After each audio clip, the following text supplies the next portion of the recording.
Most hi-hat stands come in two pieces, a stand base and an upper tube, and this one also has a few extra features which we will explain and explore in just a minute. Right now we are looking at a standard, double-braced, medium-weight hi-hat cymbal stand. Starting with the base, the first thing you want to do is secure the foot pedal. Stand it on in and then grab onto what is called the radius rod, and as you can see, you can pinch it together to bring the ends closer to one another while bringing these two right angle ends down to the base where they are lined up and then released so the right angles are guided into these two holes located right where the base sits on the floor. Let go of the radius rods and then just let them pop in there on their own. Start by pulling on two of these legs to start the process.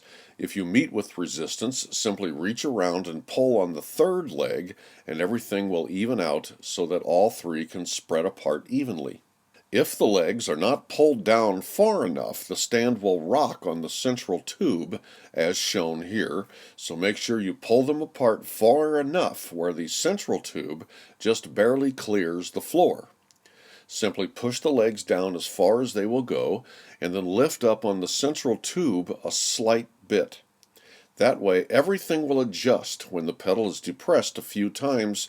A stand like this is very strong and durable, so you don't have to over-tighten the wing screws. You don't have to overdo it at all. Now let's insert the top tube.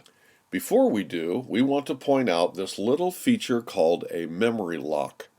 Loosen the memory lock and you will see that you have the ability to slide it up and down the upper tube. We'll show you how to use it as an adjustment piece, but for now, simply slide it up near the top out of the way, and we'll come back to it a little later.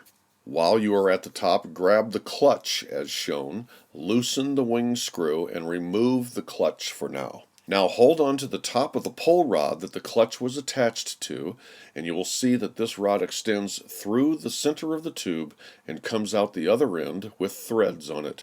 This end screws into the base, so insert it and turn it until it threads all the way down to where you can tighten it with your hand. You are now able to adjust your height and tighten your wing screw to hold it in place. Once your height is where you like it and secured, you can now slide your memory lock down onto the top of the base, tighten it, and you're halfway home. Remember that clutch we removed and placed aside earlier? Pick it up and slide it over the top of the pull rod. For now, we still want to focus on the stand and cover some other very cool features that can be found on better stands, including a couple of threaded pieces called spurs that as you tighten them, the pointed ends come through the bottom of the base, which help keep the pedal from moving around on the floor. As you can see, these are spring-loaded to make it easier when loosening and adjusting, so try not to unscrew them all the way to where they come out.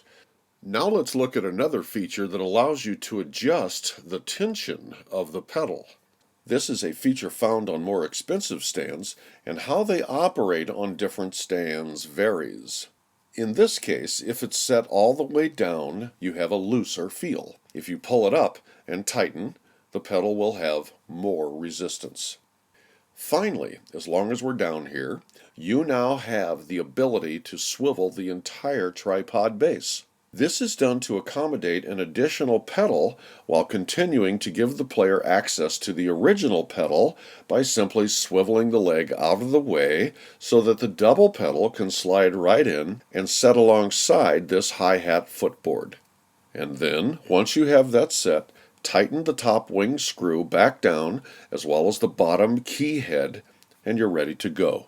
With the exception of that clutch that is still waiting for us at the top of the stand, designed to hold the cymbals. This is a piece that's as simple as can be to the experienced drummer, but can also be so misunderstood by the beginner that it warrants its own video segment.